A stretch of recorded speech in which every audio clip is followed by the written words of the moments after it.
Mark Tizoni, thanks for joining Passport Magazine. You are the master chef of British Airways.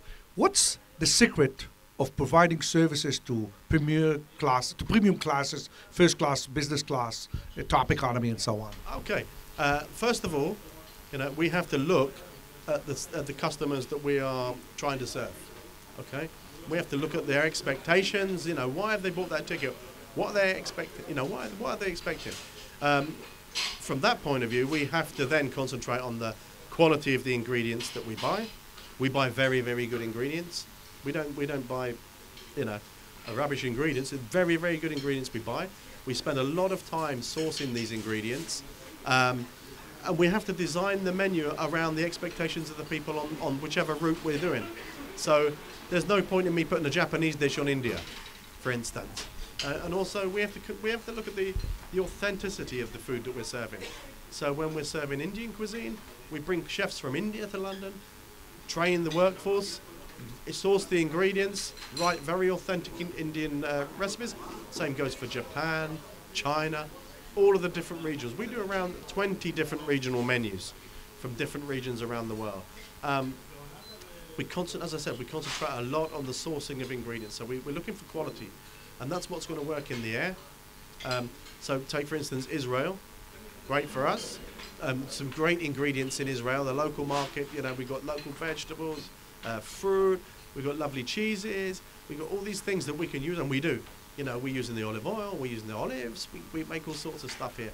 As I said, so we need to start with a base of very good ingredients.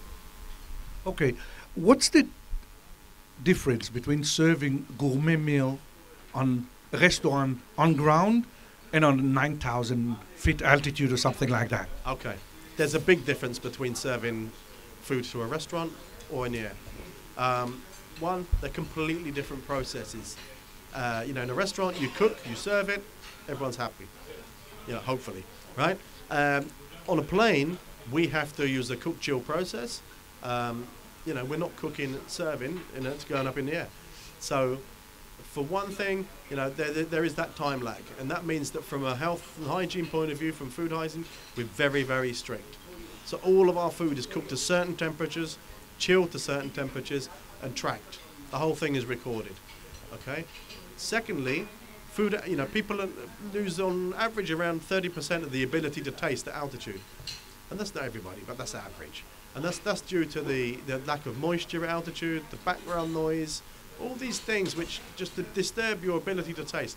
And what we've done, we've looked at the processes, and we've engaged with a team of scientists from a company called Leatherhead, food scientists, and we've looked at what we can include in the food to make it taste good at altitude. So we've included ingredients which are better higher in umami.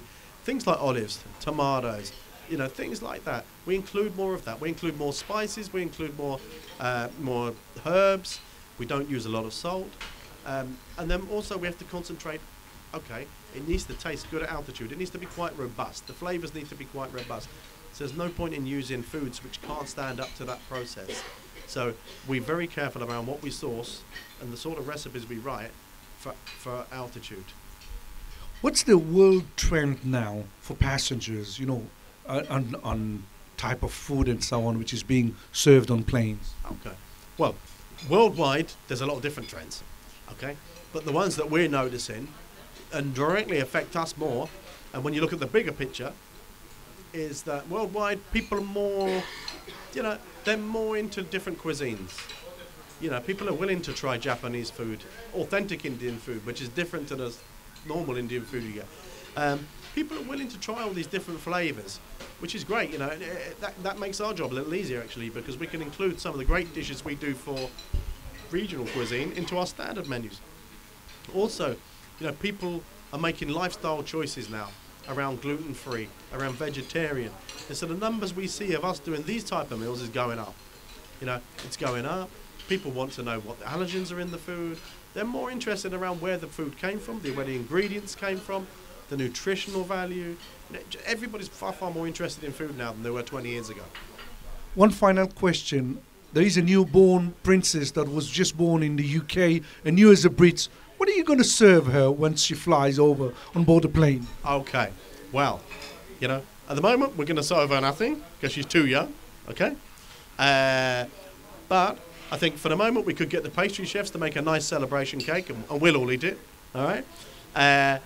Secondly, I think when she is older and we see the personality, we'll find out what she likes. We'll find out, like any other customer, we'll look at what she likes and we'll try and design a menu around the customer rather than what we want to give them. Thank you very much.